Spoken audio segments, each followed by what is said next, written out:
Hello friends, today I'm going to show you an example where we will be using Dapper and Entity Framework in one video. Alright, so without wasting any more time, let's go ahead to the content. Alright, so here is the application. As you can see, this is my home controller and I'm calling here one context and one configuration. So the context, as we all know, is related to Entity Framework and the configuration that's related with Dapper. Now, moving ahead, we use dependency injection to initialize those variables. And inside the application, I'm using EF core and queries, SQL queries to use Dapper. Okay, let's see if I have an output.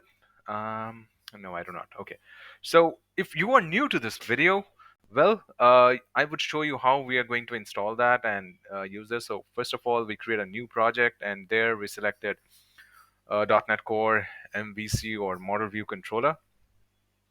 So this is the default one that I'm using here. After you proceed further, it will ask you for the file name and everything, and then you would be proceeded to ask to supply the version, .NET version. So I selected .NET 6 and HTTPS here I'm not using, but I used identity, so individual user accounts or individual accounts. Okay, once you do this and you create, your project will be created something like this. And now that I have my files in here and there is a repository for GitHub, it's showing up all in blues and greens. However, you would have an empty project with controllers and views, so only the controllers folder and the views folder for you. Models would be there with one error view model only, and data wouldn't be there, so you would be adding this one. So looking at what we do after we create the project, well, we will set up the connection string here in app settings.json. I have my connection string, so here is my connection this one, the server, the database, the ID and the password. And yeah, we are using a db names which we would be using inside Dapper to fetch this default connection. After looking at this one, you might go ahead to the program.cs and fix the connection string. Well, sorry, not here. So you would need the NuGets. So what are the NuGets that I have here? Now, if you click on the solution, the program, it would show you all the NuGets that I have installed. So here, for Dapper, you would need this one, the latest version of Dapper. And for Entity Framework Core, you need this Entity Framework Core.tools.sql server. And identity, as I selected individual user accounts, by default, it installs your ASP.NET Core identity, identity.ui, the server, and the tools. Web code generation and design, these are required if you are going to do some scaffolding without writing all those codes from the controller to create a view. Okay, now after installing all these libraries, these NuGet packages, we would be moving on to the context files. Now if you look at my data folder, I created a data folder. I'm not sure if you're looking at these things. Okay, let me just raise the font. Okay, now these are the NuGet packages. The context in data, we created a data folder here. Entity Framework Core creates a migration by default, but we would be having these two files, the application DB context and Dapper context here. Now what we have in application DB context is for our entity framework. Make sure that you are inheriting from identity DB context instead of DB context. And this is in case of identity. Okay, if you do not want identity, you can simply keep it DB context and that would work. Okay, but I'm using identity, that's why I used identity here. All right, now these are the tables that would be linked for entity framework. These are the basic tables that you need to put on inside your application DB context so as to link them with your database. What is there in Dapper context? Well, I have another file that's named as Dapper context, and this is a class file. How do you do that? Right click on the folder, add new class, and you name that. So this is a class, and I named them. One was Dapper context, and the other was application DB context. So you name them from here. Why is this slow? Oh, come on. Okay, so here you rename them to application DB context and another file with Dapper context. Now, what do we have in Dapper context? Well, in Dapper context, we created a read-only variable or an object for I configuration and a string named connection string. Then we have to initialize that inside the constructor. So configuration is initialized with the configuration, and connection string is just getting the connection string from our app settings.json. So here configuration.get connection string default connection. Now the relation for Dapper, yeah, it understands that the I configuration is related with your app settings.json, and it will try to find out this connection string to create the connection, which is here. Okay, it will pull out this name and it will use that one. Okay, and in DB names, yeah, we will use this one later on. Okay, what else? Arias was created by identity controller. So I have one controller here that is home controller, and I'm using that. Model classes, yes, I need all the model classes. So this stood subj and tbl subject and tbl academy. These are my tables which I'm using from SQL.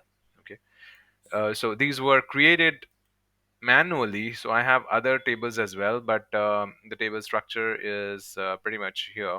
So you can see that I have columns like ID, S name, author, price, and grade, and no other things here, just few things. And students, I'm not using the students here in this example, maybe another one. So these are my subjects in this example. I have some subjects, and now when I run this application, what happens is in the home controller, I have two layouts. Let's run this one and show what's going on. I have two links, one for entity framework, another one for Dapper. Okay, so both of them I have mentioned that in the layout. So those links would be available on the layout, and you would click on any of them to see the actions. I didn't put much of them. I didn't want to spend so much of time here.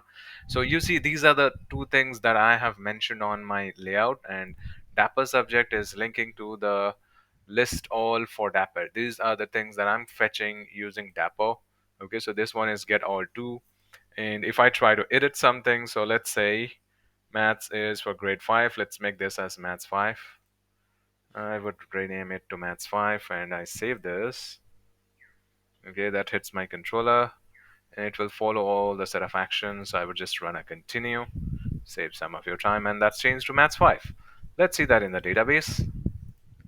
So yes, maths 5, this one has become maths 5. All right, in this way. So I only have a select and add and edit.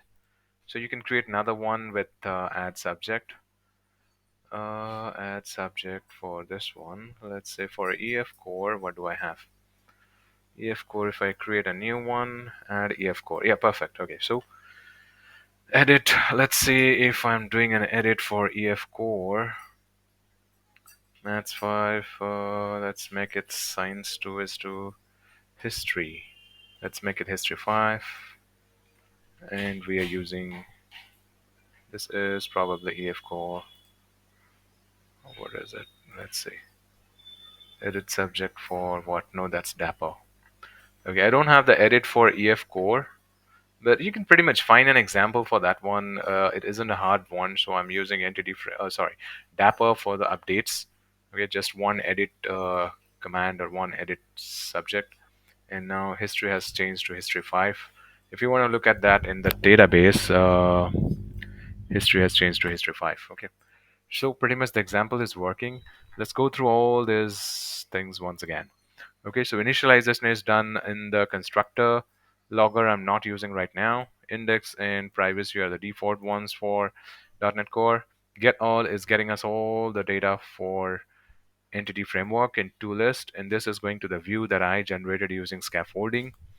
And add, this is this get one, so it will create a view. Now post, very simple. We created an object for the table, and this view was created using scaffolding. So it pretty much did everything by its own, and it saved the changes. It's redirecting the action to get all, so we get the table again after adding. Get all to. This is using Dapper. What it is it doing? we have a dbcon2 or the connection string variable where it's fetching the configuration object dot get section db names. Now this one is fetched from the app settings.json. Here you can see that db names is the section that it's fetching. Okay, using default connection, it's trying to make the connection, and then what it is putting in the new SQL connection, get connection to dpcon dot value. Whatever the value is there, it will put the connection string there, and then it will run the query to select all the elements from the table, and then it will popularize this variable mlm or mlm, yeah, returning mlm.toList. And I created another scaffolding to add a view for the get all, and that's returning, that created a get all to view. This one is auto generated. Okay, and it also had this edit, delete, and thing that it created for its on its own. So I'm just changing the ASP connection to add subject in order to create a new subject. This one is for Dapper, I guess. Yeah, this one is for Dapper. Add subject is for Dapper. And for EF core, I did an add EF core. Okay, so add EF core was for entity framework subject, and add subject was for Dapper. Now, when we are creating the same scaffolding I did for add subject as well to for with a create um, with a create template. So both are using the same thing, but I did for the post one, I took them with the table object, and this is the query that you can see. These are the text. I'm gonna put this thing in GitHub and share that with you, so that can help you a lot, and you can change those codes to make it your own. So that was for add subject, and moving on to the edit, I took just the ID, and with get, we are displaying the data using that ID. Similarly for post, I will take all the data from the page from the CSHTML and then make changes using where the ID equals to this. Now, how are we using the parameters? Well, you can see this. We have a var db params, which is initialized with dynamic parameters, and that is using all these values. I initialized all the what do you say, the at the rate variables. So why we use an at the rate? We can also use it with plus, but then this one is more secure. It doesn't show you what values you are passing or what the column names, anything. Okay, so if someone tries to fetch this SQL str, it will not show them the values. Okay, now this after doing the query first or default. Okay, this is saving the information with query first or default and the SQL string with the parameters. You can put a try catch block here to find the errors. Okay, after saving the data, it will move on to the get all to again, which is our all the data, fetching the um, all list data, and it's saving them. All right, guys, so that was all about this video. If you have any questions, you can put them in the comments, and I hope this is pretty much understandable. Nothing much to explain here. Well, I think we didn't go through with the default, the program.cs. So I used one more application. DB contest with identity was created by the program, and yeah, so this one, the application DB context, yeah, it was created by the program for identity. Okay, so I added my tables here. Okay, so that's why it created the connection by itself using the application DB context. And the previous one, this one, couldn't remember. I think it was also created. When you select an identity, a lot of things are created by its own. Okay, so then you make some changes. App program.cs, I guess I didn't touch even. It was all created by itself. Adding services to the container, yeah, it did create everything on its own. Okay. So I hope you understood. After looking at the code and doing something on your own, you will be able to understand more. That was all for this video. We will have a lot of videos coming in future. Until then, stay connected and happy coding. Thank you.